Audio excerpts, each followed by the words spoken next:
Good morning, good people. Happy Friday. Happy Friday. Happy Friday. Before I go any further, if I don't get an opportunity to wish all the beautiful mothers out there a happy Mother's Day this weekend, I'm taking that opportunity right now. From Double Innocence and your boy E-Dub, happy Mother's Day, all you beautiful ladies out there. Cleveland Cavaliers tied up the series against the Boston Celtics last night.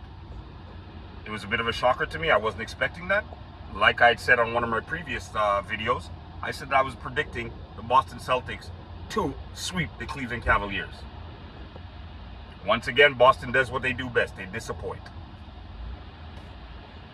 Unfortunately, that's one team that will never instill enough confidence in me for me to go out on a limb and say that Boston Celtics are going to win the championship. Because for whatever reason, every single year, there's some kind of letdown. Now, with that series going back to Cleveland, with the Cleveland crowd behind them, hey, and they're going back with that bit of confidence that they have for winning that one game in Boston. I don't know.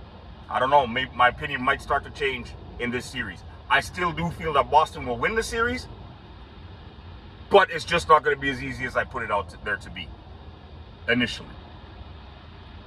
Dallas Mavericks. Wow, man. I was a little bit nervous, but they came out and they took care of business last night. Kyrie Irving and Luka did what they had to do. They tied that series up now. It's 1-1. OKC has finally lost in the playoffs. That's their first loss. The thing that scares me the most about that is, I don't know if anybody else paid attention to that, but did you see the look on their face at the end of the game? It's like that team is just not used to losing. And the loss did not sit well with them. That worries me. But I'm still going to bank it on experience. I'm still going to bank it on the size. Because, unfortunately, the tall center that OKC has, Holmgren, very beautiful player. He has a very, very nice European game. But you saw what Dallas started to do. They start to send the ball down the middle. He does not have enough size to be banging with people for 4 quarters straight. Much less, he does not have enough size to be banging with people for 4 quarters of a 7-game series. That's where they're going to start to feel it. My personal opinion. That's where Dallas is going to start to take more of a stranglehold on this series, because they're going to start enforcing their size. And you got Kyrie Irving and you got Luka. Well, if Kyrie plays the game that he's supposed to play, because if you notice last night, I think in the first half, Kyrie didn't have that very many points. Why? Because he was doing what he's supposed to do.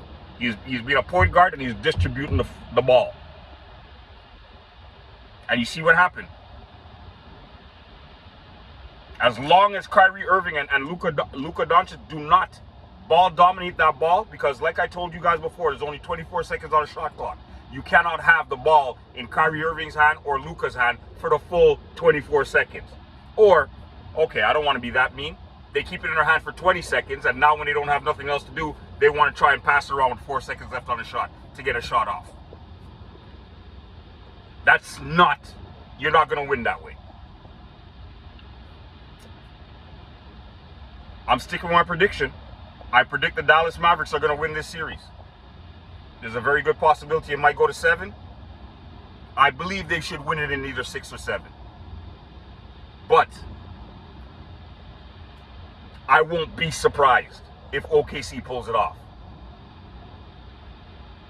Before the series started, I had a lot more confidence in Dallas to do what they had to do to OKC. But like I said, especially with the look on those guys' faces last night after they lost, losing does not sit well with them. That means that they're going to do everything in their power. And they're young. And they're hungry. And the simple fact of the matter is, you know what? If Minnesota does what they have to do to the Denver Nuggets, and OKC, let's just say hypothetically speaking, beats the Dallas Mavericks, do you know what kind of series that's going to be in the Western Conference?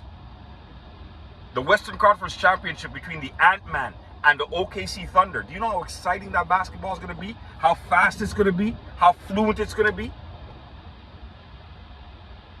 Man.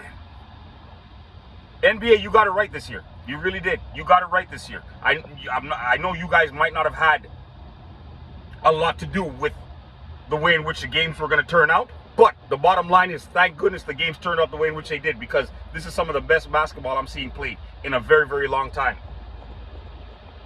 Very, very long time. Every single series is exciting. Every single series is interesting. Indiana Pacers against the New York Knicks. Some wonderful basketball. A lot of people are counting out Indiana. I'm predicting Indiana's going to go back into their house and take care of business. They're going to tie this series up, make it 2-2. That's my personal prediction. The reason why I say that is because in game one, they barely lost that game. If it wasn't for one bad call from the referee, I think they would have scored. They would have went up by one, and they would have done what they had to do to win that game. Steal one game in that building. They're going back home now. Pascal Siakam, let's go. Show your championship ways. And I got one more thing to add, because I heard this yesterday, and if there's any truth to it, I'm going to say what I have to say about that. Apparently, allegedly, Kawhi Leonard wants a trade from the LA Clippers. He had a couple of teams on the list. I can't remember all the teams. There's just one team that I did see that stood out to me. The Toronto Raptors. As a Toronto Raptor fan, what I have to say to Kawhi Leonard, with all due respect, is kiss my ass. You had the opportunity to sign back with the Toronto Raptors for 1 year and try to run that championship back. And you kicked rocks and went to the LA Clippers. So you know what? We don't need you now, unfortunately. I have nothing personal against you, Kawhi Leonard. I think you're a great basketball player. I just don't ever want to see you win another championship, because you know what? You should have given the city of Toronto another opportunity to at least repeat as champions. I got it off my chest. I feel so much better. That being said, my people, today's Friday. I want you guys to have a wonderful day and enjoy the weekend. Once again, mothers, happy Mother's Day. I've got roses for all of you guys. Have yourself a blessed day. W the Sense with your boy E-Dub is out.